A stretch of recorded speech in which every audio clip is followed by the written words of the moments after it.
اعوذ باللہ من الشیطان الرجیم، بسم اللہ الرحمن الرحیم۔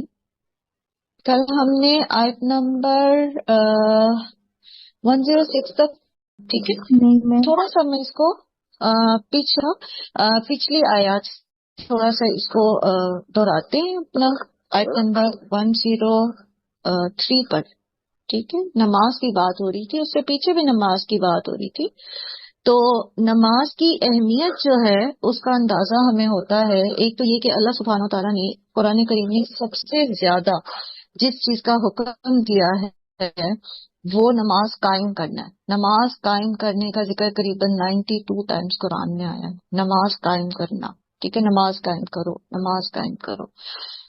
اور اس سے ہمیں نماز کی اہمیت کا احساس ہوتا ہے۔ نماز کی اتنی اہمیت ہماری زندگیوں میں کیوں ہے، اللہ تعالیٰ نے اس کو کیوں اتنا اہم بنایا، ہم اس کے اوپر پہلے بات کر کے آئے ہیں، یہاں پہ بات کرا کہ بالکل اسٹارٹ میں وَيُقِيمُونَ الصَّلَاةَ میں تفصیلاً بات کر کے آئے، لیکن تھوڑا سا اس کو میں ایک ریمائنڈر کے طور پر، تاکہ ہم دیکھیں کہ واقعی ہم نماز کی اہمیت کو سمجھتے ہیں یا نہیں سمجھتے۔ تو بات یہ ہے کہ نماز کے اوپر بالخصوص اتنا زور کیوں دیا گیا، باقی بھی عبادات ہیں، دیگر عبادات ہیں، سب اپنی جگہ اہم ہیں، لیکن نماز دن میں 5 بار بار کیوں پڑھنے کا حکم ہے، بیسیکلی یہ ہے کیا؟ تو نماز ایک ریمائنڈر ہے جو ہمیں اللہ سے ملاقات اور اللہ کے حضور حاضری جو ہے اس کی یاد دہانی کراتا ہے کہ ایک دن تم نے اللہ کے سامنے حاضر ہونا ہے اور تم نے جواب دہ ہونا ہے، ٹھیک ہے۔ ایک دن اللہ کے سامنے حاضر ہو کر ہم نے اپنے اعمال کی جواب دہی کرنی ہے، ہمیں بتانا پڑے گا ہم وقت کہاں لگا کے آئے، ہم اپنی نعمتوں کو کہاں لگا کے آئے، ہم نے دوسروں کے ساتھ کیسے معاملات کیے، ہم نے اپنے عہدوں کو، اپنی امانتوں کو ادا کیا یا نہیں کیا۔ تو دن میں 5 مرتبہ جب ایک شخص فجر کی نماز پڑھتا ہے اور فجر کی نماز پڑھنے کے بعد ظہر تک اس کو پتا اس نے ظہر کی نماز پڑھنی ہے، جیسے مومن کی ایک نشانی یہ ہے کہ اس کا دل جو ہے وہ نماز میں اٹکا رہتا ہے۔ ایک وقت کی نماز پڑھ کے اس کو یہ نہیں ہوتا کہ میں نے فلاں کام فلاں کام فلاں کام کرنا ہے، اس کو یہ ہوتا ہے کہ میں نے ظہر کی نماز پڑھنی ہے، اس سے پہلے یہ کام اور اس کے بعد یہ کام کرنا ہے، اس کا دل نماز میں اٹکا رہتا ہے۔ قیامت کے دن عرش کے سائے تلے ہوگا وہ نوجوان جس کا دل مسجد میں لگا رہتا تھا۔ یہ نہیں کہا گیا کہ سارا وقت مسجد میں بیٹھا رہتا تھا، بلکہ کیا کہا گیا، جس کا دل مسجد میں لگا رہتا تھا، ایک نماز پڑھ کے اسے دوسری نماز کا انتظار رہتا تھا۔ تو جس شخص کو ایک کے بعد دوسری نماز کا انتظار رہتا ہے وہ ان 2 نمازوں کے بیچ میں کوئی ایسا کام نہیں کر سکتا جو اللہ کی ناراضگی کا کام، جو کسی کی حق تلفی کا کام ہو۔ وہ حقوق اللہ اور حقوق العباد میں لاپرواہی نہیں کر سکتا، کیونکہ اسے پتا ہے کہ میں نے اپنے رب کے حضور حاضر ہونا ہے۔ یہ نماز بیسیکلی ایک ریمائنڈر، ایک یاد دہانی، ایک احساس ذمہ داری کے لیے دن میں 5 مرتبہ فرض کی گئی ہے۔ اور کیسے فرض کی گئی ہے؟ ان الصلاۃ کانت علی المؤمنین کتابا موقوتا، مقررہ وقت کے اندر۔ تو قرآن کریم میں ویسے تو کہیں نہیں کہا گیا کہ فجر کی نماز اس ٹائم پہ پڑھنی ہے، ظہر کی اس ٹائم پہ، لیکن کچھ جگہ پر جو ہے اس کے اوقات کار کا عمومی تذکرہ ملتا ہے، جیسے سورہ روم آیت نمبر 17 اور 18 میں ہے کہ فَسُبْحَانَ اللَّهِ حِینَ تُمْسُونَ وَحِینَ تُصْبِحُونَ، یعنی اللہ سبحانہ تعالیٰ کی تسبیح ہے، تسبیح بیان کرتے ہیں جس وقت تم شام کرتے ہو، جس وقت تم صبح کرتے ہو، یعنی صبح اور شام، یہاں 2 اس کا ذکر۔ تو یہاں پر صبح اور شام، سورہ روم آیت نمبر 17 میں صبح کی نماز اور شام کی نماز کا ذکر ہے، اور آیت نمبر 18 میں وَلَهُ الْحَمْدُ فِي السَّمَاوَاتِ وَالْأَرْضِ وَعِشِيًّا وَحِینَ تُظْہَرُونَ، ٹھیک ہے، جس وقت تم رات کرتے ہو، عشاء، وَتُظْہَرُونَ، اور دوپہر کے اوقات، یعنی صبح شام میں فجر اور عصر کی نماز کا ذکر آ گیا، پھر ظہر کی نماز کا، اور رات کی نمازوں میں مغرب اور عشاء کا ذکر آ گیا۔ پھر اسی طرح سورہ بنی اسرائیل آیت نمبر 78 میں اللہ سبحانہ تعالیٰ نے فرماتے ہیں کہ اقیموا الصلاۃ لدلوک الشمس الی غسق اللیل، ٹھیک ہے، طلوع شمس سے لے کر رات کے پھیل جانے پر نماز قائم کرو. وقرآن الفجر ان قرآن الفجر کان مشہودا، اور فجر کے وقت میں قرآن کا پڑھنا، کیونکہ فجر کا قرآن جو ہے اس کے اوپر وہ مشہودہ، اس کے اوپر شہداء ہوتے ہیں، اس کے اوپر گواہ ہوتے ہیں. یہ جو کرامن کاتبین کی شفٹ چینج ہوتی ہے فجر کے وقت، اس کا ذکر ہے. تو اقم صلاۃ لدلوک الشمس میں دلوک الشمس کا زوال کا وقت ہوتا ہے. ٹھیک ہے، میں نے طلوع کہہ دیا غلطی سے، زوال ڈسک جس کو کہتے ہیں. تو یہ ظہر کا ٹائم ہے زوال کے فوراً بعد. ٹھیک ہے، اور اس کے بعد پھر عصر کا وقت ہے، اور الی الغسق اللیلی میں پھر مغرب اور عشاء کا وقت آتا ہے. زوال کے بعد 2 نمازیں، اور پھر فجر جو ہے اس کو الگ سے مینشن کر دیا گیا ہے. تو اس طرح علماء نے قرآن کریم سے دلیل دی ہے کہ نماز کی 5 اوقات کار جو ہیں ان کا ذکر قرآن کے اندر موجود ہے. سو نماز جو ہے وہ اپنے مقررہ وقت پر ہم پر فرض کی گئی ہے، اور مقررہ وقت کا جو تعین ہے حضرت جبرائیل علیہ السلام نے نبی صلی اللہ علیہ وآلہ وسلم کو ایک دن میں تمام نمازوں کے ابتدائی وقت پہ نماز پڑھائی، اور اگلے دن تمام نمازوں کے اخیر وقت پر نماز پڑھائی. تو اول وقت سے لے کر اخیر وقت تک میں سارے میں آپ جب نماز پڑھتے ہیں تو وہ اس کے مقررہ اوقات کے اندر نماز جو ہے وہ ادا ہو جاتی ہے. اول وقت میں نماز کا اجر زیادہ ہے، ٹھیک ہے، اور اخیر وقت میں بلا وجہ تاخیر کرتے اخیر وقت میں نماز پڑھنا منافق کی نشانی ہے. اور اگر بحالت مجبوری کوئی بہت ہی کوئی ایسا ہو گیا کہ آپ مثلا آپ کو پتا ہے روز آپ گھر پہنچ جاتے ہیں، نماز آپ وقت کے اندر ادا کر لیتے، لیکن ٹریفک بلاک میں پھنس گئے ہیں اور وقت نکلتا چلا گیا ہے اور اب آپ پریشان ہیں اور اخیر وقت آ گیا ہے اور آپ گھر میں انٹر ہوئے ہیں. ایک رکعت بھی اگر آپ اخیر وقت کے اندر پڑھ لیتے ہیں، یعنی نماز کے مقررہ وقت کے اندر ایک رکعت بھی آپ کو مل جاتی ہے، باقی کی 2-3 رکعت جو ہے یا جتنی بھی مطلب نماز کی رکعتیں ہیں باقی اگر آپ اس کے بعد بھی پڑھ رہے ہیں تو بھی آپ کی نماز جو ہے وہ ادا شمار ہوتی ہے، قضا شمار نہیں ہوتی. ٹھیک، میم اس میں جب اگلی اذان ہو رہی ہو ہم تو اس وقت جو ہم رکھتے پڑھ رہے ہیں وہ مطلب مکمل کر لیں، وہ ہماری پہلے والی میں ہو جائیں گی. آپ کی نا آواز کٹ گئی تھی، ذرا دوبارہ سوال دہرا دیں. میم جیسے کہ عصر کی نماز ہماری رہ گئی ہے، مغرب بالکل 5 منٹ یا 2 منٹ رہ گئے، ہم نے پہلی رکعت شروع کر لی ہے تو مغرب کی اذانیں ہو رہی ہیں. ہاں آپ اثر پوری کریں گے. ہاں ہو سکتا آپ ہے. بالکل جی بالکل، آپ پہلے اثر پوری کریں گے اور پھر آپ مغرب. اور ایک اصول یاد رکھیں، اگر فرض کریں خدا نخواستہ آپ کی نماز فوت ہو گئی ہے، ٹھیک ہے، قضا کا مطلب بھی فوت ہو جانا ہوتا ہے. ہم اس کو فوت کہیں نا تو پھر دل کو کچھ ہوتا ہے میری نماز فوت ہو گئی. قضا تو عام لفظ بن گیا نا ہمارے لیے.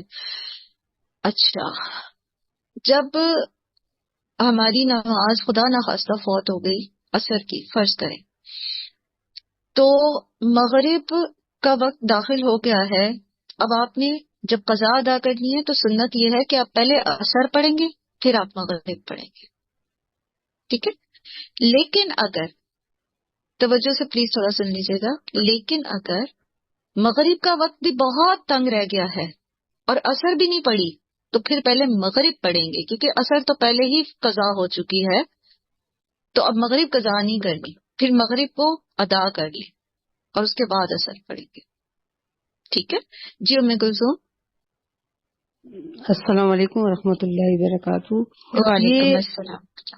کہتے ہیں کہ بھئی اگر آپ مغرب کی اذان ہونے والی ہے اس میں 5 منٹ رہتے ہیں یا 10 منٹ رہتے ہیں تو بس آپ کی عصر کی نماز کا وقت چلا گیا، اب آپ نہیں پڑھ سکتے. تو جب مغرب کے وقت تک عصر کا وقت ہوتا ہے، وہ نفل نماز کے لیے ہوتی ہے، وہ نفل کا ہوتا ہے کہ نوافل نہ پڑھیں آپ، وہ سورج غروب ہونا شروع ہو جاتا ہے نا. ہاں آخری وقت پڑھ لیں گے تو وہ قضا شمار نہیں ہوگی، وہ نماز نہیں وہ ادا ہوگی. ہاں جی انشاءاللہ وہ آپ کی نماز ہی ہوگی، ادا ہی ہوگی، کیونکہ وہ نوافل کے لیے منع کیا گیا ہے کہ وہ چونکہ سورج غروب ہونے کا وقت ہو رہا ہوتا ہے تو آپ نوافل نہ پڑھیں. تو آپ اثر کی چھوڑ دیتے ہو کہ ابھی تو اثر کی بھی نہیں ہوگی تو آخری وقت آ گیا. نہیں وہ اس لیے وہ شاید تھوڑی مس انڈرسٹینڈنگ ہو جاتی ہے. جی جی ٹھیک ہے. میم جی یہ جو وعلیکم اہل حدیث والوں کی اس کی ایک اذان پہلے ہوتی ہے. جیسے کل میری نماز ذرا لیٹ ہو گئی نا تو وہ اذان مطلب میں پڑھ رہی تھی تو وہ اذان شروع ہوئی تھی اور وہ عام اذان سے مطلب 15-20 اول وقت منٹ ہاں. اول وقت میں. ہاں جی. اچھا تو میم پھر اس میں نا تھوڑا سا فرق ہے. جی دیکھیں تھوڑا سا فرق ہے اس میں. جو شافعی فقہ والے ہیں نا، شافعی فقہ والوں کا جو اثر کا وقت کا تعین ہے نا وہ حنفی فقہ والوں سے تھوڑا سا مختلف ہے. شافعی فقہ والے یہ کہتے ہیں کہ جب سایہ مثل اس چیز کے ہو جاتا ہے تو اثر کا وقت داخل ہو جاتا ہے. حنفی فقہ والے کہتے ہیں کہ نہیں، جب سایہ 2 مثل ہوتا ہے تو وقت داخل ہوتا ہے نماز کا. ٹھیک ہے. اور دونوں مطلب شافعی فقہ والے جو ہیں ان کے پاس دلائل موجود ہیں اس کے. جو شافعی فقہ کو فالو کرتے ہیں تو وہ اس میں اول وقت میں اثر اس کو لیتے ہیں. ٹھیک ہے. جب ایک مثل سایہ ہو جاتا ہے، اس کا طریقہ کیا ہوتا ہے کہ آپ اس کو دیکھو، چیز کو رکھ کے نا، جب سورج اوپر ہوتا ہے تو ہاں تو ایک چیز کو رکھو، اس کا برابر سایہ ہوتا ہے. ٹھیک ہے. اور جب اس سے بڑھنا شروع ہوتا ہے ذرا سا تو وہ اثر کا وقت داخل ہو جاتا ہے. یہ شافعی فقہ کے مطابق. یعنی تو حنفی جو کہتے ہیں وہ کہتے ہیں 2 مثل ہو جائے تو پھر اس کو کہتے ہیں. لیکن اس کو بعض لوگ اثر اول اور اثر دوم کا نام بھی دیتے ہیں. وہ کہتے ہیں کہ شافعی فقہ پہ وقت داخل ہو جاتا ہے. ٹھیک ہے. وہ اس کو اثر اول کا نام دیتے ہیں کہ داخل ہو جاتا ہے. اس وقت پھر آپ کو ظہر کا وقت ختم ہو چکا ہوتا ہے. بہتر ہے کہ آپ اس سے پہلے ظہر پڑھ لیں. ٹھیک ہے. نہیں میم اگر اذان شروع ہو جاتی ہے، ہم پڑھ رہے ہوتے ہیں، ہمیں دیکھو اذان کا تعلق جو ہے نا، اذان کا تعلق جماعت سے ہوتا ہے. میں نے پہلے بھی آپ کو بتایا اذان وقت مقرر پہ نہیں دی جاتی. مساجد میں جماعت کے لیے اذان دی جاتی ہے اور وہ اکثر جو ہے وہ مقررہ وقت کے بعد دی جاتی ہے اور کافی بعض اوقات تو 5-10 منٹ بعد دی جا رہی ہوتی ہے کیونکہ that is the call for جماعت. ٹھیک ہے. جماعت کے لیے وہ بلا رہے ہیں آپ کو، وہ یہ نہیں بتا رہے کہ نماز کا وقت شروع ہو گیا. تو اس کے لیے بڑا ہی آسان ہے، آپ ایک کیلنڈر خرید لیجئے نمازوں کے اوقات کا، نہیں تو آپ کے موبائل میں آپ ڈاؤن لوڈ کر لیجئے، کوئی ایپ ڈاؤن لوڈ کر لیجئے. وہ آپ کو جو جیسے ہی وقت سٹارٹ ہوتا ہے تو آپ کا جو اذان کا الارم ہے وہ آپ کو بتاتا ہے کہ وقت داخل ہو گیا نماز اذان کا. ٹھیک ہے. بہت دفعہ ایسا ہوتا ہے کہ فجر کے لیے آپ یقین کریں، یہ جو اذان والی غلط فہمی ہے نا، مجھے یاد ہے پہلا سیشن تھا جب میں پڑھا رہی تھی تو ایک بہن تھی تو قضا روزوں کی بات ہو رہی تھی. میں نے کہا آپ روزے قضا کریں نا اپنی پوری طرح. تو وہ بہن بیچاری اللہ اس کو آسانیاں دے، پتہ نہیں پھر کیا کیا اس نے، لیکن اس نے مجھے کہا کہ جی آج نا میں نے روزہ رکھا ہے قضا آپ نہیں، تو آج میں نے اتنے بجے تک جو ہے وہ وقت تھا اذان ہوئی تو میں نے روزہ رکھ لیا اور دیر سے اٹھی میں، اور یہ وہ پوری بات بتا رہی. تو میں نے انہیں بتایا، میں نے کہا آپ جو بات کر رہی ہیں اس سے تو 15 منٹ پہلے وقت مکمل ہو گیا تھا سحر کا. تو انہوں نے کہا نہیں جی اذان تو اتنے بجے ہوئی ہے. تو اذان تو جماعت کے لیے ہوتی ہے. ٹھیک ہے. اور سردیوں میں تو خاص طور پہ تھوڑا لیٹ ہو رہی ہوتی ہے اذانیں، اور تاکہ وہ کیونکہ جماعت تھوڑی سی دیر سے ہوتی ہے. میم جیسے رمضان میں اذان سے پہلے مطلب ہم روزہ بند کرتے ہیں، ہمیں رمضان میں اذان جو ہوتے ہیں نا وہ ٹائم پہ دیتے ہیں. رمضان میں چونکہ سب جاگ رہے ہوتے ہیں تو وہ ایگزیکٹ ٹائم پر آپ کا افطار بھی ہوتا ہے تو مغرب انہوں نے ایگزیکٹ ٹائم پہ دینی ہوتی ہے. ادروائز مغرب میں بھی بعض اوقات 1-2 منٹ اوپر ہوئے ہوتے ہیں، 2-3 منٹ اوپر ہو جاتے ہیں. ٹھیک ہے. تو رمضان میں تو وہ ذرا مساجد میں بھی کانشیس ہوتے ہیں اس چیز کے لیے. چلیں آگے چلتے ہیں. پھر اسی میں اللہ سبحانہ تعالیٰ فرما رہے ہیں فَإِذَا قَضَيْتُمُ الصَّلَاةَ فَاذْكُرُوا اللَّهَ. ٹھیک ہے. تو اللہ کا ذکر کرنا، اللہ کا ذکر جو ہے یہ اللہ کی مدد کے بغیر ہو نہیں سکتا. کوئی بھی نہیں کہ اللہ کی مدد کے بغیر نہیں ہو سکتی نا. تو اللہ کے رسول صلی اللہ علیہ وآلہ وسلم نے ہمیں دعا بھی سکھائی ہے نماز کے بعد پڑھتے ہیں ہم کہ ربی اعنی علی ذکرک و شکرک و حسن عبادتک، ہے نا. تو یہ دعا ضرور پڑھیں کہ اللہ تعالیٰ نماز تو ہم نے پڑھ لی آپ کی دی ہوئی توفیق سے، اب اس کے بعد بھی آپ کا ذکر کرنا جو ہے وہ ہمیں اس کی توفیق ملے کہ ہم چلتے پھرتے اٹھتے بیٹھتے آپ کا ذکر کر سکے اور بہترین طریقے سے کر سکے، اللہ سے مانگے۔ اور پھر نماز کے بعد کی تسبیحات ہے، ٹھیک ہے، نماز کے بعد 33 بار سبحان اللہ پڑھنا، 33 بار الحمدللہ پڑھنا، 33 بار اللہ اکبر پڑھنا، اور پھر لا الہ الا اللہ وحدہ لا شریک لہ لہ الملک ولہ الحمد وہو علی کل شیء قدیر پڑھ کے اس کو 34 کر لینا۔ تو یہ بھی اس میں شامل ہے۔ تو آپ کو پتہ ہے کہ نماز جیسے سب سے زیادہ اللہ تعالیٰ کو محبوب ہے جو عبادات میں سے بندے کی، کیونکہ اللہ کے ساتھ بڑا قریبی تعلق ہو جاتا ہے بندے کا جب وہ سجدے میں ہوتا ہے۔ اس کی حفاظت کرنا، اس کو خوبصورت کرنا، اس کو مزین کرنا، اور اس کا بہترین طریقہ یہ ہے کہ ہم پھر مسنون اذکار یاد کریں جو اللہ کے رسول صلی اللہ علیہ وسلم نے نماز کے اندر پڑھے ہیں۔ رکوع کی تسبیحات ہیں جو عام تسبیح کے علاوہ آپ صلی اللہ علیہ وسلم نے پڑھی ہیں، سجدے کی تسبیحات ہیں، پھر اسی طرح قوما کی ہیں، ٹھیک ہے، جب آپ پھر اسی طرح دعائے استفتاح ہے، تشہد کی دعائیں ہیں۔ تو اپنی نماز کو خوبصورت بنائیں، یہ سب سے زیادہ خوبصورت تعلق ہے بندے کا اور رب کا۔ اور پھر یہ کہ نماز کو ترجمے کے ساتھ یاد کریں، نماز کا ترجمہ ذہن میں آپ کے ہوگا تو ہمیں پتا ہوگا کہ ہم کیا بات کر رہے ہیں، اللہ تعالیٰ سے ہم کیا مانگ رہے ہیں۔ اس کے بعد پھر نماز کے ذکر کے بعد جو ہے، چونکہ پیچھے بھی قتال کی بات ہو رہی تھی، جنگ کی بات ہو رہی تھی، تو آگے پھر قتال کی بات ہو رہی ہے، اور وہ کیا ہے کہ وَلَا تَهِنُوا فِي ابْتِغَاءِ الْقَوْمِ إِن تَكُونُوا تَعْلَمُونَ فَإِنَّهُمْ يَعْلَمُونَ كَمَا تَعْلَمُونَ وَتَرْجُونَ مِنَ اللَّهِ مَا لَا يَرْجُونَ وَكَانَ اللَّهُ عَلِيمًا حَكِيمًا۔ ٹھیک ہے، تو موٹیویشن دی جا رہی ہے مسلمانوں کو کہ اللہ کی راہ میں قتال کرتے ہوئے، جہاد کرتے ہوئے سست نہ پڑے۔ وہن جو ہوتا ہے، سورہ آل عمران میں بھی ہم نے اس کو پڑھا تھا، آیت نمبر 1 میں سورہ آل عمران میں کہ وَلَا تَهِنُوا وَلَا تَحْزَنُوا وَأَنْتُمُ الْأَعْلَوْنَ إِن كُنتُم مُؤْمِنِينَ، اور سیم کانٹیکس ہے کہ ان تکونوا تعلمون فإنهم يعلمون، تو وہاں اللہ تعالیٰ نے فرمایا کہ ان تمسسکم کرح وقد مس القوم کرح مثلہ، ٹھیک ہے، تو فرق صرف یہ ہے کہ تم اللہ سے امید رکھتے ہو، اجر کی امید رکھتے ہو، وترجون من اللہ، اور وہ کیا ہے ما لا یرجون، کہ وہ امید نہیں رکھتے۔ جیسے حضرت عمر نے کہا تھا نا، جب ابو سفیان نے وہاں کہا نا کہ ہمارے لیے لات اور عزا ہیں تو تمہارے لیے لات اور عزا نہیں، تو حضرت عمر نے کہا تھا کہ ہمارے ساتھ اللہ ہے اور اللہ تمہارے ساتھ نہیں ہے۔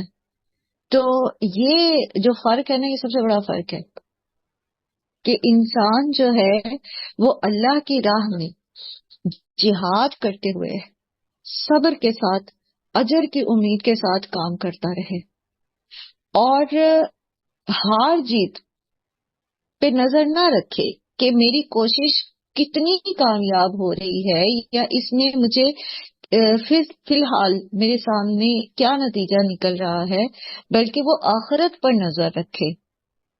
جیسے یہاں پر بھی سورہ آل عمران میں بھی آیا نا کہ وَتِلْكَ الْأَيَّامُ نُدَاوِلُهَا بَيْنَ النَّاسِ، اور یہاں پر بھی اللہ تعالیٰ فرماتے ہیں کہ وَكَانَ اللَّهُ عَلِيمًا حَكِيمًا۔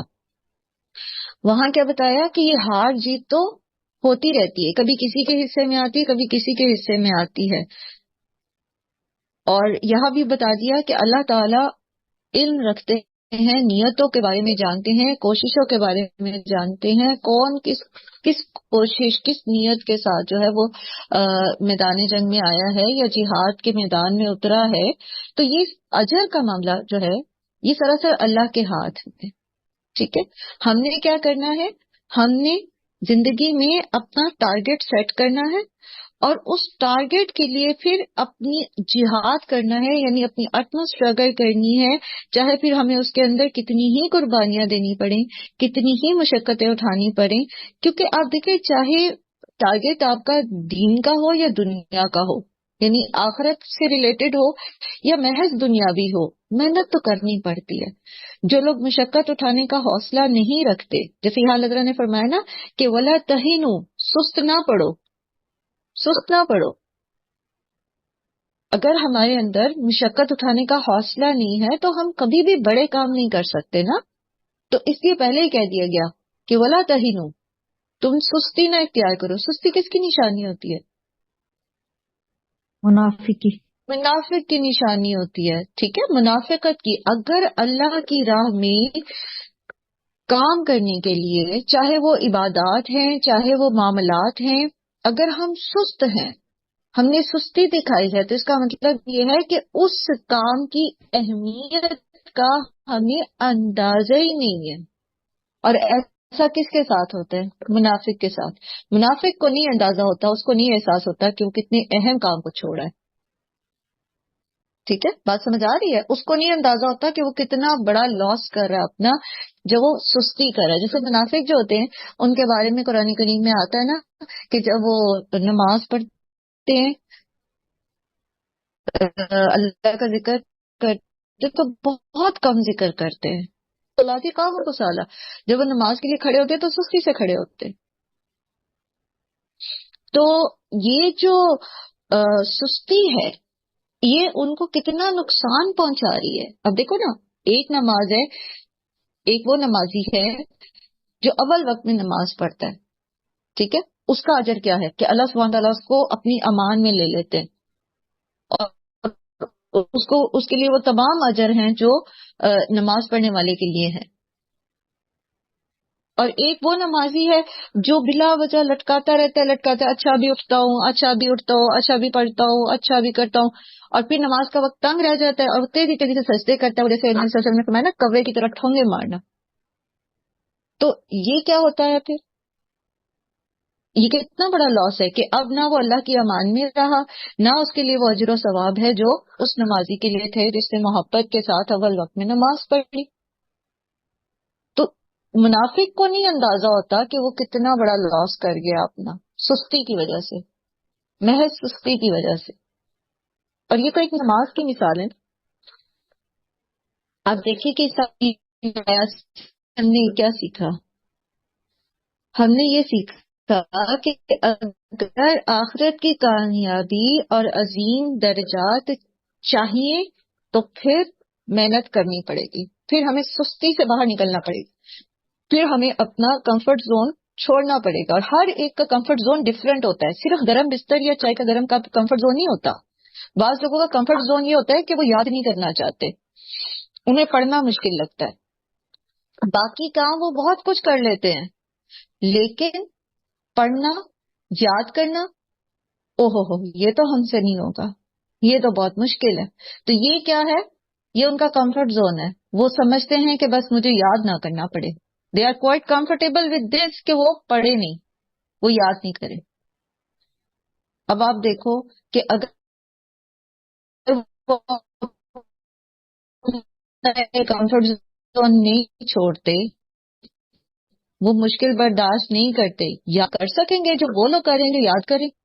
اسی طرح کسی کا کمفرٹ زون یہ ہوتا ہے کہ کوئی مجھے بلائے نہیں، کوئی مجھ سے بات نہیں کرے، تو وہ کلاس میں نہیں آتے، کہ ٹیچر سوال نہ کر لے، ٹیچر پوچھ نہ لے.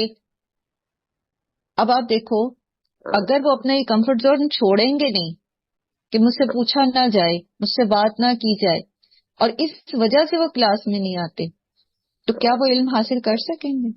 آپ عام کلاس جو ہوتی ہے اسکول یا کالج کی یا یونیورسٹی کی کلاس، تو آپ نے دیکھا ہوگا ایسے اسٹوڈینٹس جو اس بات سے گھبراتے ہیں کہ انہیں جواب نہ دینا پڑے، ان سے بات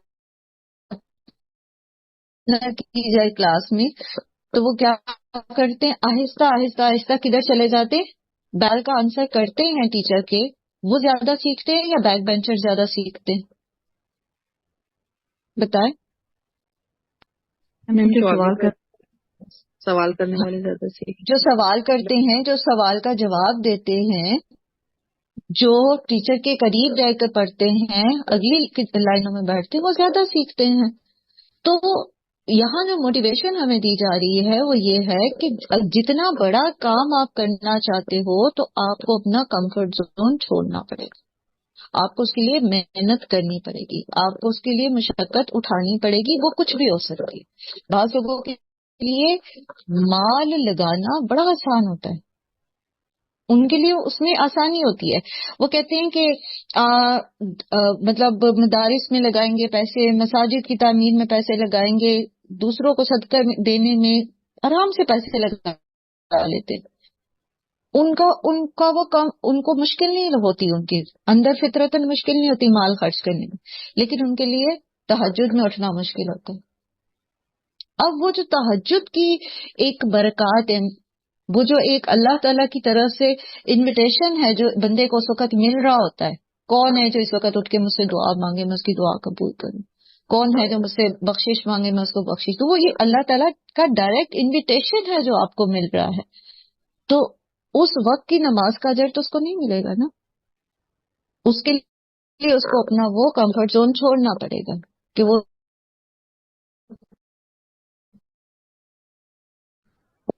اس وقت نہیں اٹھنا چاہتا، اس کو نیند قربان کرنی پڑے گی۔ سو جس نے جتنا بڑا درس کرنا ہے تو اس کے اٹھانے میں کبھی بھی مومن جو ہوتا ہے وہ سیلف پٹی کا شکار نہیں ہوتا۔ مومن جو ہوتا ہے وہ کبھی بھی اس بات کا وہ اپنے آپ کو خود ترسی میں مبتلا نہیں کرتا کہ ہائے مجھے اٹھنا پڑ گیا، مجھے کرنا پڑ گیا، یا میں کر رہا ہوں، یا مجھے وہ ریزلٹ نہیں نظر آ رہا جو میرا ٹارگیٹ تھا وہ مجھے نظر نہیں آ رہا۔ یا آپ کو پتا ہے کہ جب ظاہر ہے اللہ کے راستے پر آپ قدم رکھتے ہو تو اٹ از انڈرسٹوڈ کہ پھر اللہ تعالیٰ آزما کے دیکھیں گے۔ تو جو سچا مومن ہوتا ہے نا وہ کبھی بھی سیلف پٹی کا شکار نہیں ہوتا، جس کی نگاہ آخرت پر ہوتی ہے نا تو وہ راستے میں آنے والی ساری مشکلات، چاہے وہ جان کی ہے، مال کی ہے، کسی اور چیز کی ہے، وہ اس کو ایز سمجھ لیجیے کہ ایک ایگزام کے طور پر، ایک امتحان کے طور پہ لیتا ہے کہ مجھے تو اس کو گو تھرو کرنا ہی ہے۔ اس میں وہ اپنے آپ کو احساس سے خود ترسی نہیں ہونے دیتا، اس کو پتا ہے کہ الٹیمیٹلی میرے لیے اجر ہے۔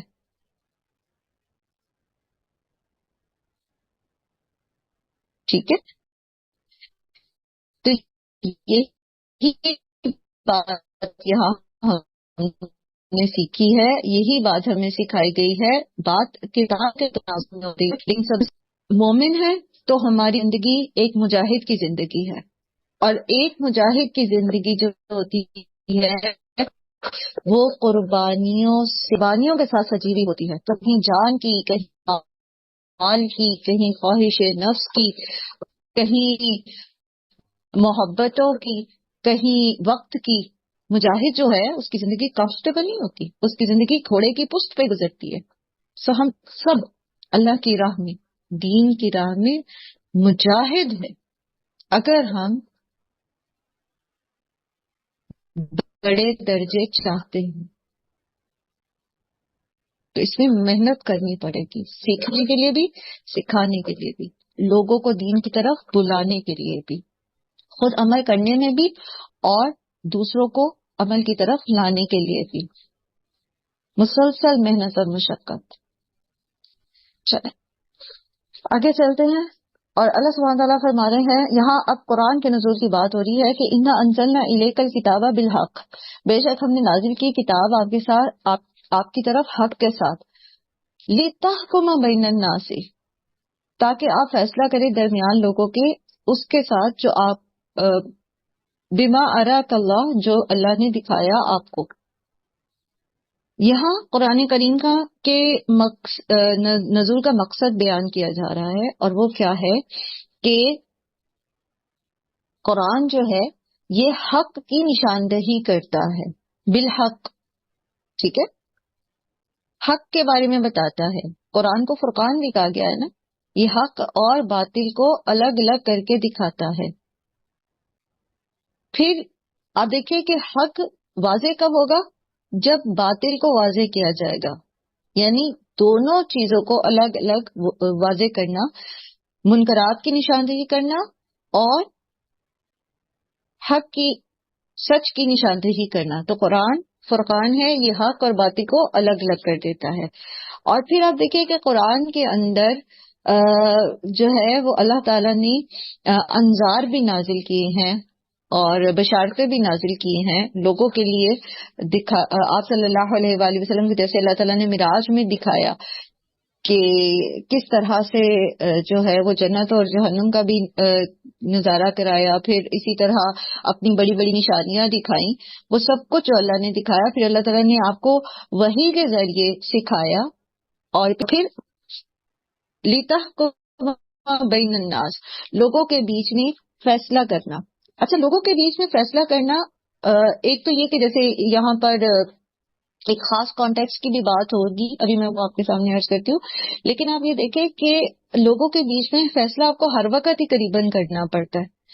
ہمیں ہر وقت ہی آپ کے سامنے جو ہے وہ ایسا ہوتا ہے کہ جب آپ مثلاً آپ ماں ہیں تو آپ کے سامنے دو سچویشنز ہوتی ہیں، آپ کو فیصلہ کرنا ہوتا ہے کہ کون حق پر ہے اور کون نہیں، ٹھیک ہے؟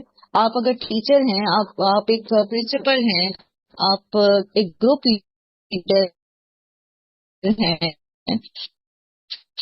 آپ کو فیصلہ کرنا پڑتا ہے کون صحیح ہے اور کون جو ہمارا وہ ہونا چاہیے جس سے ہمیں فیصلہ لینا ہے، جو ہمارا مصدر ہونا چاہیے، بیسیکلی سورس ہونا چاہیے، وہ قرآن ہے۔ قرآن آپ کو وہ اصول دے دیتا ہے جس پر آپ فیصلہ کریں گے، ٹھیک ہے؟ لِتَحْكُمَ بَيْنَ النَّاسِ، تاکہ آپ لوگوں کے بیچ میں فیصلہ کریں، حق کا ساتھ دیں، اور جو منکر ہے اس کو تنبیہ کریں، اس کو سمجھائیں اور اس کو حق کی طرف لے کر آئیں۔ اور پھر اللہ تعالیٰ فرما رہے وَلَا تَقُل لِّخَائِنِينَ خَصِيمًا، اور آپ خیانت کاروں کی طرف سے جھگڑا کرنے والے۔ خائن کون ہوتا ہے؟ اصل میں خیانت جو ہے یہ امانت کی ضد ہے، ٹھیک ہے؟ تو امانت کے بارے میں ہم نے پڑھا تھا کہ امانت ایک بہت واسٹ ٹرم ہے، اور اس کے اندر مثلا آپ کے وعدے بھی آ جاتے ہیں، آپ کی ڈیوٹیز بھی آ جاتی ہیں، پھر مادی امانتیں بھی آ جاتی ہیں، لوگوں کے راز بھی آ جاتے ہیں، مشورہ بھی آ جاتا ہے، یہ سب امانتیں ہیں۔ تو اس کا اپوزٹ خیانت ہے، یعنی ان سب کے بیچ میں اگر کوئی الٹ کرتا ہے، امانت کے اگینسٹ جاتا ہے، تو وہ کیا ہو جاتا ہے؟ پھر خیانت ہو جاتی ہے۔ اسی طرح خیانت جو ہے وہ دھوکہ دہی کے معنوں میں بھی آتی ہے، اس کے لیے جیسے قرآن میں غدر اور خداع کا لفظ بھی آیا ہے، ٹھیک ہے؟ یعنی انسان اصل میں کچھ اور ہے اور وہ ظاہر کچھ اور کر رہا ہے، بنا ہوا کچھ اور ہے۔ جیسے اس میں ہم نے پڑھا تھا نا منافقین کی نشانیوں میں سورہ بقرہ میں کہ یخادعون اللہ والذین آمنوا، ٹھیک ہے؟ تو وہ دھوکہ دیتے ہیں، وہ جو خداع ہے نا، بیسیکلی بنیادی طور پر وہ بھی خیانت کے معنی میں دھوکہ دینا ہو جاتا ہے۔ یعنی بظاہر تو وہ ایک ایمان کی امانت لیے ہوئے ہیں، وہ اقرار کر رہے ہیں کہ ہم ایمان لائے ہیں، لیکن اصل میں وہ ایمان نہیں لائے ہوئے، وہ دھوکہ دے رہے ہیں، تو وہ بھی اس کے اندر آ جاتا ہے۔ یعنی لوگ ہوں کچھ اور پریٹینڈ کچھ اور کر رہے ہیں۔ تو اللہ تعالیٰ حق قرآن کا جو مقصد یہاں بیان کیا جا رہا ہے یہاں پر پرٹیکولرلی وہ یہ ہے کہ لوگوں کے بیچ میں فیصلہ کرنا کہ حق پہ کون ہے اور ناحق کون جو ہے وہ جھگڑ رہا ہے، تو اس میں پھر آپ دیکھیں قرآن کے اصولوں کے مطابق چیک کریں کہ کون خیانت کار ہے، خیانت کون کر رہا ہے۔ قرآن آپ کو وہ حکمت دیتا ہے جس سے آپ کو پتہ لگتا ہے کہ صحیح کون ہے اور غلط کون ہے۔ اور یہاں پر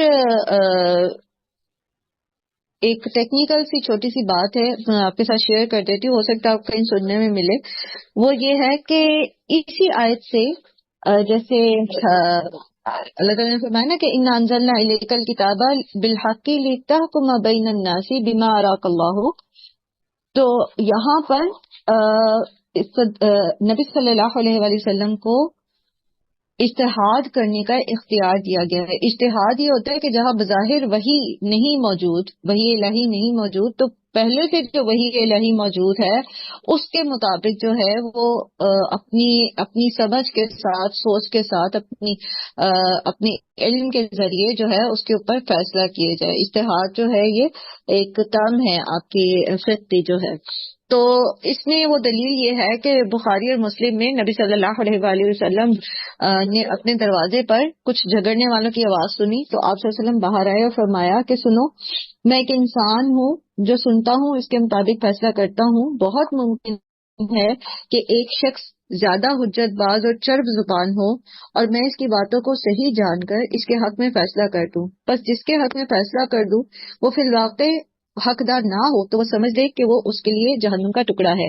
اب اسے چاہیے کہ اب اسے اختیار ہے کہ وہ اسے لے لے یا چھوڑ دے۔ مسند احمد میں بھی ایک اسی طرح کی روایت ہے کہ دو انصاری ایک وراثت کے بارے میں اپنا قضیہ جو ہے نبی صلی اللہ علیہ وسلم کے پاس لے کر آئے، جبکہ اس واقعے کو زمانہ گزر چکا تھا، کوئی عینی گواہ موجود نہیں تھا، تو اس پر بھی پھر آپ صلی اللہ علیہ وآلہ وسلم نے اسی طرح سے فرمایا کہ وہ میرے فیصلے کی بنا پر اپنے بھائی کا حق نہ لے لے، اگر ایسا کرے گا تو قیامت کے دن اپنی گردن میں جہنم کی آگ لٹکا کر آئے گا۔ ٹھیک ہے، تو جب آپ صلی اللہ علیہ وسلم نے یہ فرمایا تو اس پر وہ دونوں بزرگ رونے لگے اور ہر ایک یہ کہنے لگا کہ میں اپنا حق یا اپنا حصہ جو ہے اپنے بھائی کو دیتا ہوں۔ تو اس پر نبی صلی اللہ علیہ وسلم نے فرمایا اب تم جاؤ اور اپنے طور پر جہاں تک ہو سکے ٹھیک ٹھیک وراثت کے حصے جو ہے تقسیم کر لو۔ یہاں سے اس بات کا اندازہ ہوتا ہے کہ اگر جیسے نبی صلی اللہ علیہ وآلہ وسلم کو اس پرٹیکولر اس معاملے میں کوئی وحی کے ذریعے بتایا نہیں گیا تھا، تو آپ نے اپنے علم کے مطابق جو ہے وہ فیصلہ کیا، اور اس پر آپ صلی اللہ علیہ وسلم نے فرمایا کہ میں ایک انسان ہوں، ظاہر جو کوئی مجھے دلائل سے قائل کر لے گا تو میں اس کے حق میں فیصلہ دے دوں گا۔ اب لوگوں کے اپنے اوپر ہے اس بات کو وہ جان لیں کہ اگر کسی نے ناحق کسی کا حق لے لیا، یعنی میں نے بظاہر دلائل پر فیصلہ کر دیا اور کسی کے حق میں فیصلہ دے دیا حالانکہ وہ حقدار نہیں ہے، تو قیامت کے دن اس سے باز پرس ہوگی۔ تو اس سے وہ یہ بھی بات کی جاتی کہ اگر جو قاضی ہے وہ بظاہر دلائل جو ثبوت ہیں یا بظاہر جو بیان کی جا رہی ہے اس کے سامنے حقائق بنا کر، تو وہ اس کے مطابق فیصلہ کر دیتا ہے، اگر فیصلہ غلط بھی ہوگا تو قاضی قصوروار نہیں ہوتا، کیونکہ اس نے تو بظاہر دلائل کے مطابق ہی فیصلہ کیا۔ اس کو ہم پہلے پیچھے بھی پڑھ چکے ہیں کہ یہ کتنی بڑی ذمہ داری ہے اور کس طرح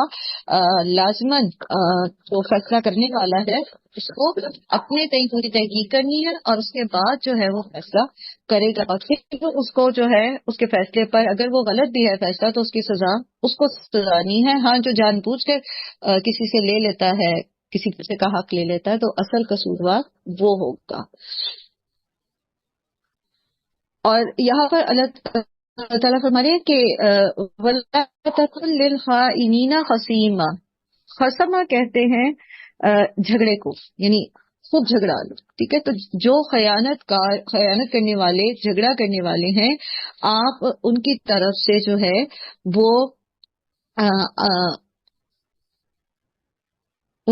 خیانت کاروں کی طرف سے آپ جھگڑنے والے نہ بنے، یعنی آپ ان کی طرفداری نہ کریں۔ جب انسان کو یہ پتا چل جائے، یہ بیسیکلی دو گروہ ہوتے ہیں نا، ایک کسی کے پاس سامنے کوئی معاملہ پیش کیا جاتا ہے اور انسان کو پتا چل جاتا ہے کہ یہ گروہ جو ہے یہ غلط کہہ رہا ہے، یہ اصل میں غلط بیانی سے کام لے رہے ہیں، تو جو آپ کو پتا چل جائے کہ یہ غلط بیانی سے کام لے رہے ہیں تو پھر آپ ان کی طرف سے ان کے طرفدار نہ بنے۔ ٹھیک، آگے انشاءاللہ یہ کانٹیکس میں اگلی آیات میں یہ واقعہ بھی آ رہا ہے، میں ویسے آپ کے سامنے رکھ دیتی ہوں۔ ایک انصار کا ایک گروہ جو کہ جہاد میں نبی صلی اللہ علیہ وسلم کے ساتھ تھا، تو وہاں ایک شخص نے کسی کی چادر جو ہے وہ چرا لی، اور اس چادر کا گمان جو ہے وہ طعمہ بن ابریق کی طرف کیا جا رہا تھا۔ نبی صلی اللہ علیہ وسلم کی خدمت میں یہ قصہ پیش ہوا تو چور نے اس چادر کو ایک دوسرے شخص کے گھر میں اس کی بے خبری میں ڈال دیا اور اپنے کنبے والوں سے کہا کہ چادر میں نے فلاں کے گھر میں ڈال دی ہے، تم رات کو نبی صلی اللہ علیہ وسلم کے پاس جاؤ اور آپ سے ذکر کرو کہ ہمارا ساتھی تو چور نہیں ہے، چور تو فلاں ہے، اور ہم نے پتہ لگا لیا ہے کہ چادر بھی اس کے گھر میں موجود ہے، بس آپ صلی اللہ علیہ وسلم ہمارے ساتھی کی تمام لوگوں کے روبرو بریت کر دیجیے اور اس کی حمایت کیجیے، ورنہ ڈر ہے کہ کہیں اس کو مار نہ دیا جائے، یعنی ہلاک نہ کر دیا جائے۔ تو آپ صلی اللہ علیہ وسلم کو چونکہ انہوں نے وہ گواہیاں پیش کی، اس طرح سے جا کے بتایا، تو آپ صلی اللہ علیہ وسلم نے ویسا ہی فیصلہ کر دیا۔ تو اس پر پھر یہ آیات نازل ہوئیں، اور اس کے بعد اس کانٹیکس میں جو ہے ایک اور بھی بہت طویل جو ہے وہ قصہ بیان کیا جاتا ہے، میں اگلی آیات پڑھ کے تو پھر وہ قصہ آپ کے سامنے رکھ دیتی ہوں۔ اللہ تعالیٰ ہمارے ہیں کہ وَاسْتَغْفِرِ اللَّهَ، اور بخشش طلب کیجیے اللہ سے، ان اللہ بے شک اللہ تعالیٰ کانا ہے غفور اور رحیمہ بہت بخشنے والا اور نہایت رحم کرنے والا. اور ان آیات کے کانٹیکس میں اور ان احادیث کے ساتھ یہ بھی پتہ چلتا ہے ہمیں کہ نبی صلی اللہ علیہ وآلہ وسلم غیب کا علم نہیں رکھتے تھے جیسا کہ بعض لوگوں کا گمان ہے. اگر وہ غیب کا علم رکھتے تو آپ صلی اللہ علیہ وآلہ وسلم کبھی بھی ان لوگوں کا ساتھ نہ دیتے جنہوں نے غلط بیانی کی تھی. ٹھیک ہے، تو اللہ تعالیٰ فرما رہے کہ وستغفر اللہ، اور بخشش مانگی اللہ سے. ان اللہ کان غفور الرحیمہ، بے شک اللہ تعالیٰ بہت بخشنے والا نہایت رحم کرنے والا ہے. ولا تجادل عن الذین یختانون انفسهم، اور نہ آپ جھگڑا کریں ان لوگوں کی طرف سے جو خیانت کرتے ہیں اپنے نفسوں سے. ان اللہ، بے شک اللہ تعالیٰ لا یحب، نہیں پسند کرتا، من کان خوانا اثیما، اس سے جو بہت زیادہ خیانت کار اور گناہ گار ہے.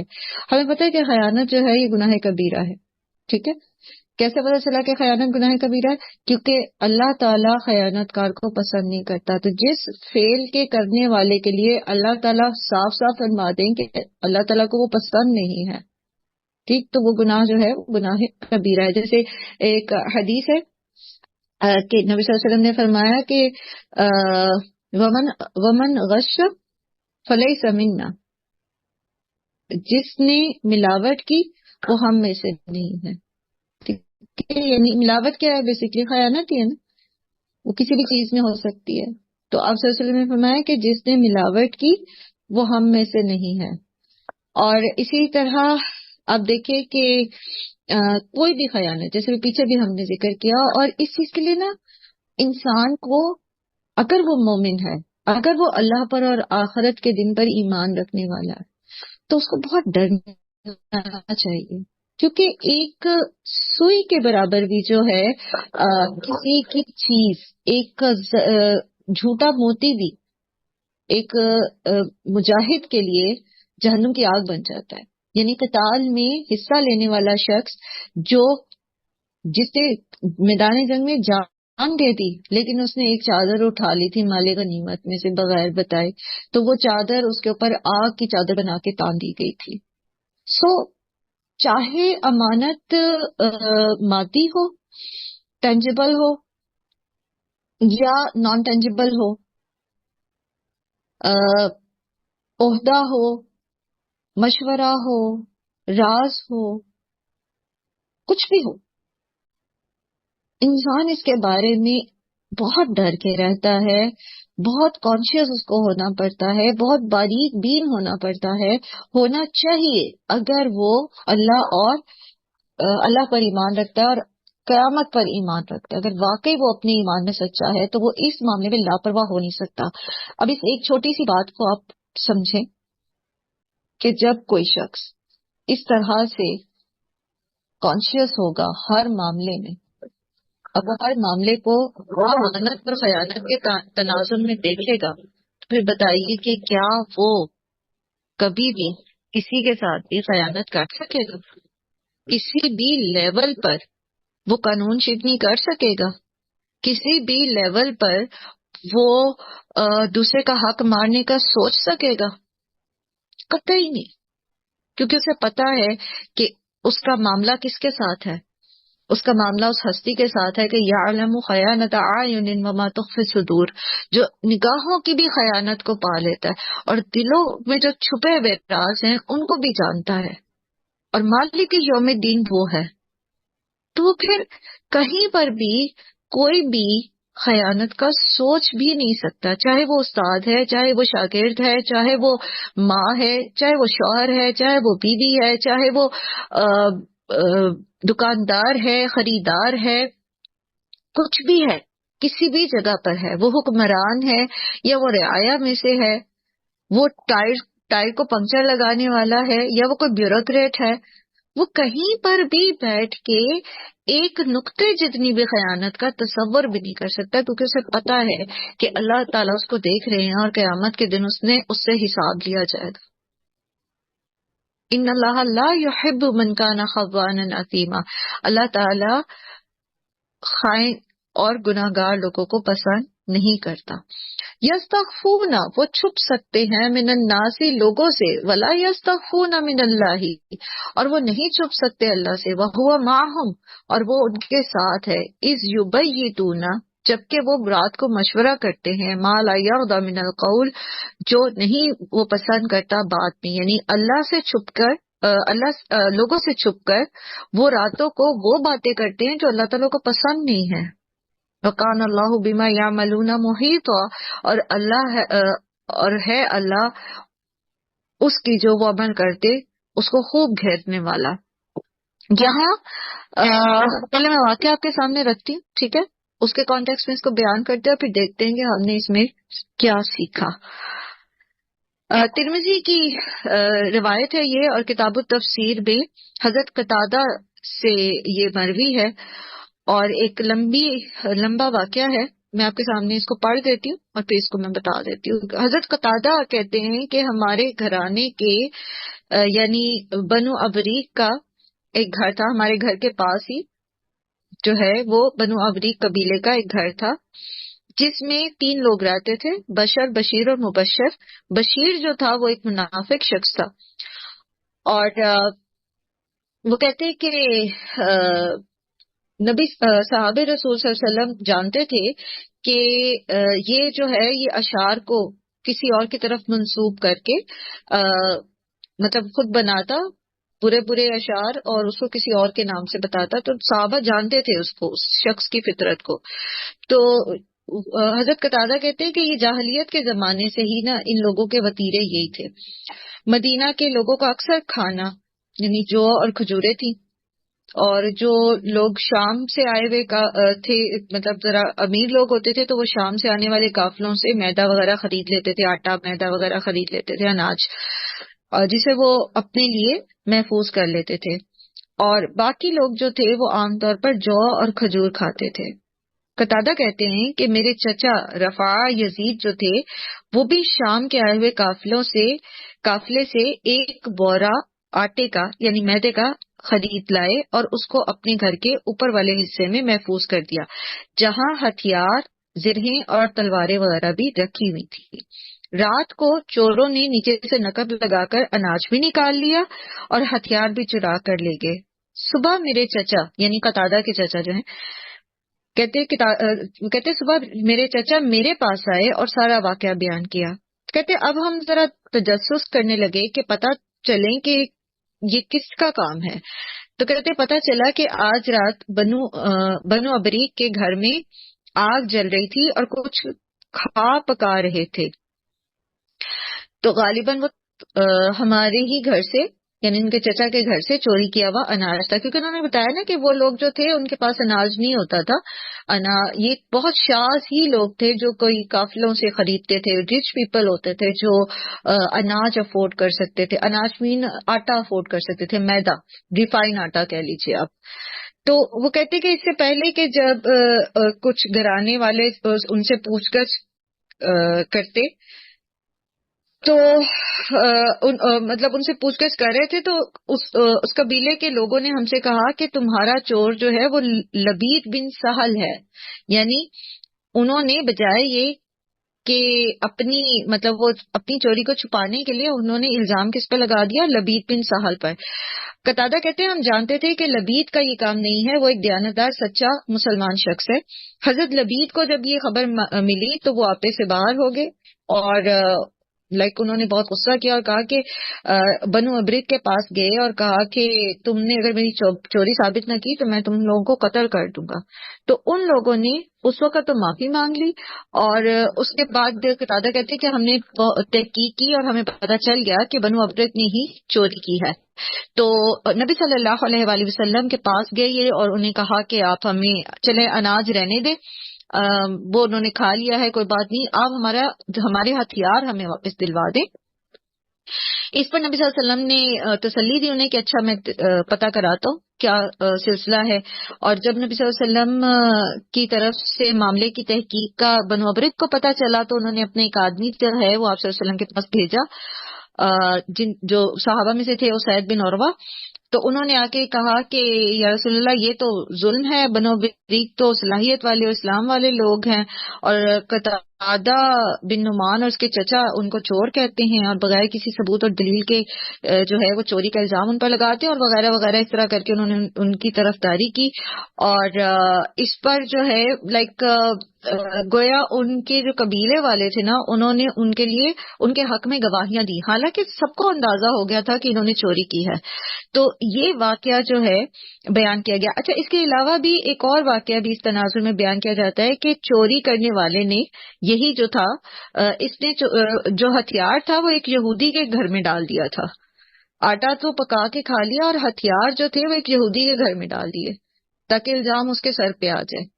تو یہ ایک مکمل ایک واقعہ ہے جس کے کانٹیکس میں یہ آیات نازل ہوئی ہیں کہ بظاہر معاملہ جو نظر آ رہا ہے وہ نہیں ہے، اور خیانت کار کی طرف سے آپ صلی اللہ علیہ وآلہ وسلم جو ہیں وہ جھگڑا نہ کریں، یعنی ان کی طرف سے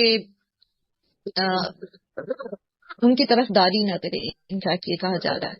اور یہ لوگ کون ہیں؟ یہ لوگوں سے تو چھپتے ہیں، چھپ سکتے ہیں، لیکن لوگوں سے چھپ کے راتوں کو آپس میں مشورے کرتے ہیں، باتیں کرتے ہیں کہ کیا پلان کیا جائے کہ یہ الزام ہمارے سر سے اتر جائے۔ اللہ تعالیٰ فرما رہے ہیں کہ وَلَا يَسْتَخْفُونَ مِنَ اللَّهِ وَهُوَ مَعَهُمْ، اور یہ اللہ سے نہیں چھپ سکتے اور اللہ ان کے ساتھ ہے۔ ٹھیک ہے، اللہ تعالیٰ تو جانتے ہیں کہ کون کیا کر رہا ہے، اور یہ نبی صلی اللہ علیہ وآلہ وسلم کو اگر مطمئن کر بھی لیں گے تب بھی اگر اللہ چاہے تو ان کے راز کھول دے، جیسے یہاں پر اللہ تعالیٰ نے ان کا راز کھول دیا، نبی صلی اللہ علیہ وسلم کو بتا دیا۔ اچھا، اس میں آپ دیکھیں کہ حضرت کعب کا واقعہ آتا ہے نا، کعب بن مالک کا، سورہ توبہ میں آئے گا۔ تو انہوں نے جب منافق تھے وہ نبی صلی اللہ علیہ وسلم کے پاس آ کر بہانے بنا رہے تھے، تو ان کے دل میں بھی آیا کہ میں بھی کچھ ایسا کہہ دوں، تو پھر انہوں نے سوچا کہ میں اگر کوئی بہانہ کر بھی دیتا ہوں تو اللہ تعالیٰ بتا دیں گے نبی صلی اللہ علیہ وسلم کو، تو فائدہ تو کوئی نہیں ہوگا۔ تو یہ جو ایک احساس ہے نا کہ اللہ مجھے دیکھ رہا ہے، اللہ تعالیٰ میری نگرانی کر رہے، اللہ تعالیٰ مجھے سن رہے ہیں، اللہ تعالیٰ العلیم ہے، اللہ تعالیٰ الخبیر ہے، اللہ تعالیٰ الرقیب ہے۔ تو یہ احساس کہ اللہ از واچنگ اور اللہ مجھے ہر جگہ دیکھ رہا ہے، تو یہ بھی احساس جو ہے یہ انسان کو گناہ سے روکتا ہے۔ لیکن منافق جو ہوتا ہے اس کے اندر یہ احساس نہیں ہوتا، وہ لوگوں سے تو ڈرتا ہے لیکن چونکہ اللہ کی معرفت نہیں ہوتی، اسے اللہ کی پہچان نہیں ہوتی، تو وہ جو کام لوگوں کے ڈر سے لوگوں کے بیچ میں نہیں کرتا وہ اکیلے میں کرتا۔ اسی لیے ایسا شخص جب قیامت کے دن تہامہ پہاڑ جتنی بھی نیکیاں لے کر آئے گا تو اللہ تعالیٰ اس کو غبار بنا کے اڑا دیں گے، کیونکہ وہ تنہائی میں وہ کام کرتا تھا، اللہ کی معصیت کے کام کرتا تھا، اللہ کی حرمتوں کو توڑتا تھا، جبکہ لوگوں کے بیچ میں وہ بہت نیک بنا ہوا تھا، نمازیں بھی پڑھتا تھا، جہاد بھی کرتا تھا، روزے بھی رکھتا تھا، سب کچھ کرتا تھا، لیکن اکیلے میں وہ اپنے آپ کو جو ہے وہ گناہ کرتا تھا، اللہ کی حدود کو پامال کرتا تھا۔ کیوں اللہ تعالیٰ اس کی باقی نیکیاں بھی ضائع کر دیں گے؟ کیونکہ وہ اللہ سے نہیں ڈرتا تھا، وہ لوگوں سے ڈرتا تھا۔ تو انسان لوگوں سے تو چھپ سکتا ہے، اللہ سے نہیں چھپ سکتا۔ وَهُوَ مَعَهُمْ، اور وہ ان کے ساتھ ہے۔ اچھا، اللہ کی معیت کس طرح کی ہوتی ہے؟ بعض لوگ یہ کہتے ہیں، جیسے صوفی زمیدان صاحب کے موجود ہے، کہ اللہ تعالیٰ اپنی ذات کے ساتھ ہر جگہ موجود ہے۔ تو اللہ تعالیٰ اپنی ذات کے ساتھ ہر جگہ موجود نہیں ہے، وہ بہت بڑے ہیں، اللہ اکبر، ٹھیک ہے۔ اور قرآن کریم میں بارہا ہم نے پڑھا کہ اللہ سبحانہ و تعالیٰ عرش پر مستوی ہیں۔ اللہ تعالیٰ ہمارے ساتھ ہیں، وہ ہمیں جانتے ہیں، وہ اپنے علم کے ساتھ ہیں، کے ساتھ ہمارے ساتھ ہے۔ پھر اسی طرح وہ اپنی سمع اور بصر کے ساتھ ہمارے ساتھ ہے، وہ وہ البصیر ہیں، وہ السمیع ہیں، وہ العلیم ہیں، ٹھیک ہے۔ اور کیسے؟ علیم بذات الصدور ہیں، اور السمیع کیسے ہے کہ وہ جیسے سورہ مجادلہ کا آغاز ہوتا ہے نا کہ وہ جو خاتون جو تھی وہ چپ کے نبی صلی اللہ علیہ وسلم کے ساتھ سرگوشی کر رہی تھی، اور حضرت عائشہ کہتی میں پاس بیٹھی ہوئی تھی تو مجھے آواز نہیں آئی، تو اللہ نے جو ہے وہ 7 آسمانوں سے اوپر اس کی آواز سن لی، قد سمع اللہ قول التی تجادلک.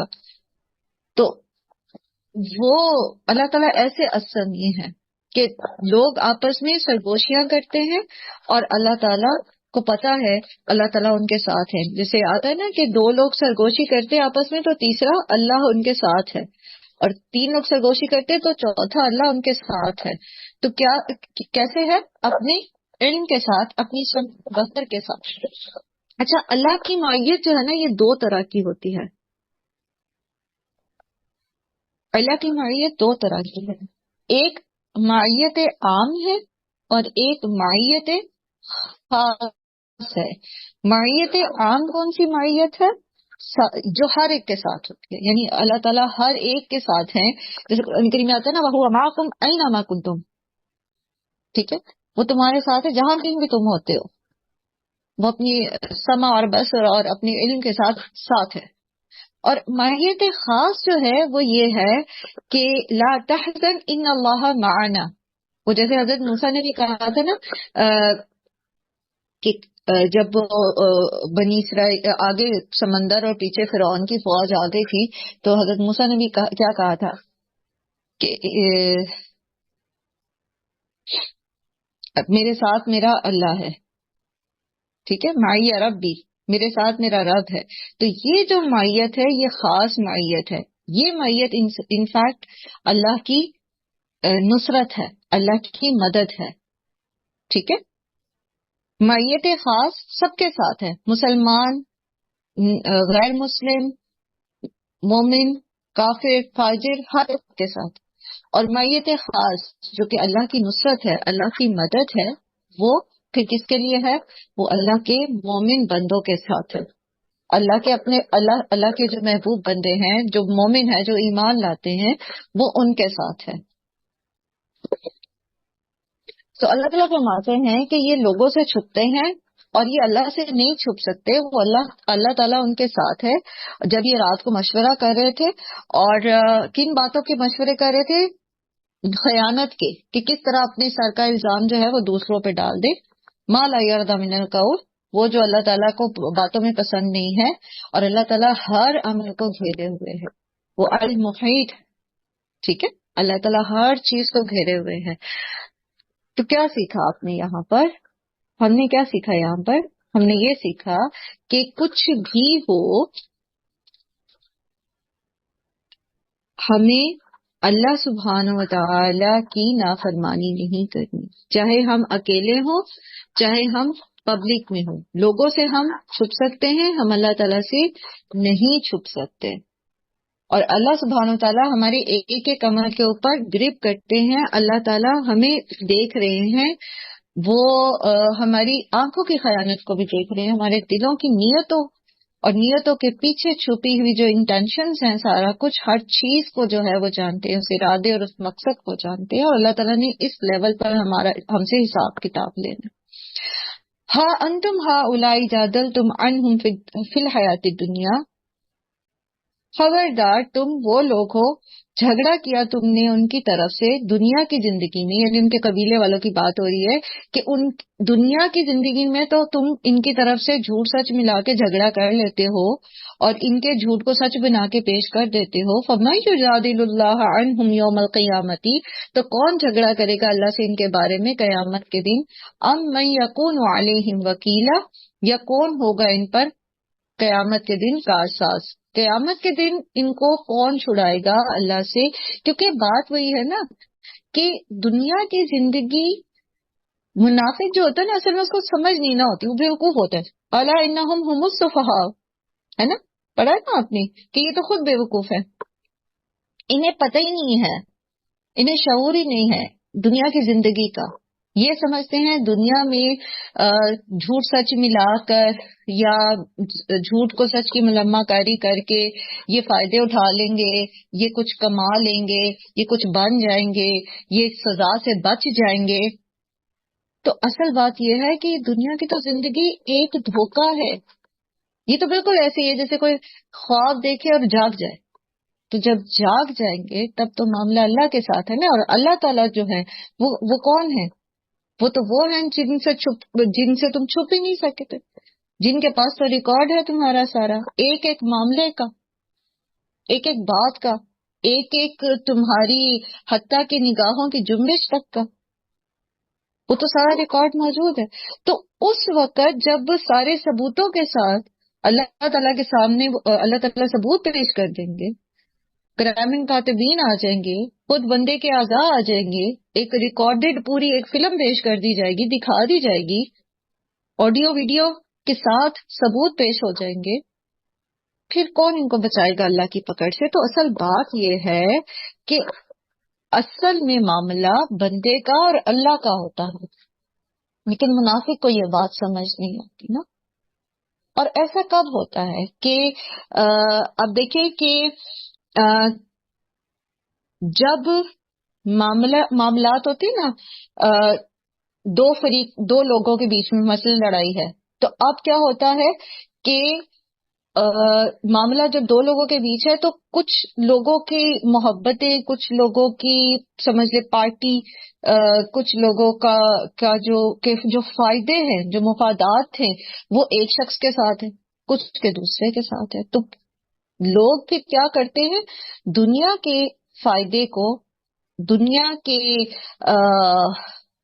اپنی ان محبتوں کو کے پیش نظر دنیا میں اپنی جو ان کے تعلقات ہیں، جو ان کی ذات پات ہے یا وٹ ایور جو قبیلہ ہے ان کا، تو دنیا کے میں اس کی اہمیت کو ذہن میں رکھتے ہوئے باطل کا ساتھ دیتے ہیں. یاد رکھیے، خیانت کار کا ساتھ دینے والا اس کے ساتھ شامل ہے. ٹھیک ہے؟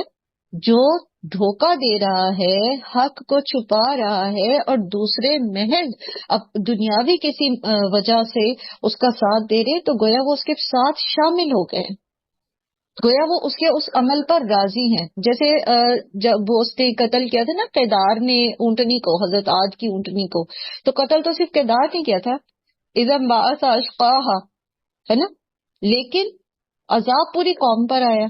کیوں؟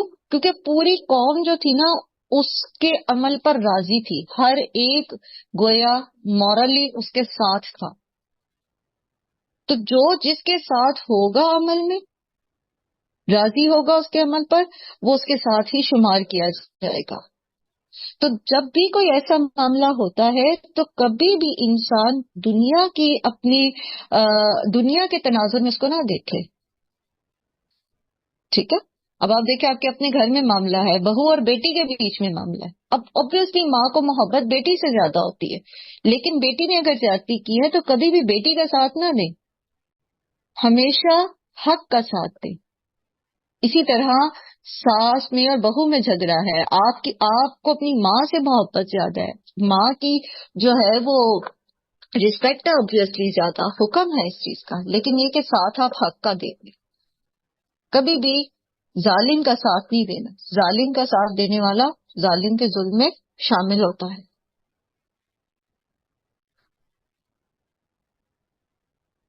اور ایک اور چیز یہ، جیسے بات ہو رہی ہے خیانت کی، تو خیانت جو ہے جیسے بھی ہم نے سیکھا نا کہ امانت کی ضد ہے نا، تو جس معاملے میں خیانت ہوتی ہے نا اس معاملے میں سے برکت ختم ہو جاتی ہے. خیانت عام طور پر کہاں ہوتی ہے؟ جہاں دو فریقین انوالو ہو جاتے ہیں، مثلا دو شراکت کار ہیں، بزنس پارٹنر، ٹھیک ہے، تو دونوں کی جو ڈیل ہے وہ ایک امانت ہے. تو اب اگر ایک پارٹنر اس امانت کو، اس ڈیل کو فلفل نہیں کرتا تو وہ کیا کر رہا ہے؟ خیانت کر رہا ہے. تو پھر ایسے معاملات میں جہاں شراکت داری ہے، جہاں امانت انوالو ہو گئی ہے، تو وہاں اگر ان میں سے کوئی ایک بھی فریق خیانت کرتا ہے تو اس معاملے میں سے برکت ختم ہو جاتی ہے، اس کاروبار میں سے برکت ختم ہو جاتی ہے، اس ریلیشن میں سے برکت ختم ہو جاتی ہے. کیونکہ ایک حدیث کے مطابق اللہ تعالیٰ دو شریکوں کے ساتھ ہوتا ہے جب تک کہ ان دو شریکوں میں سے کوئی خیانت نہ کرے، تو تب تک اللہ تعالیٰ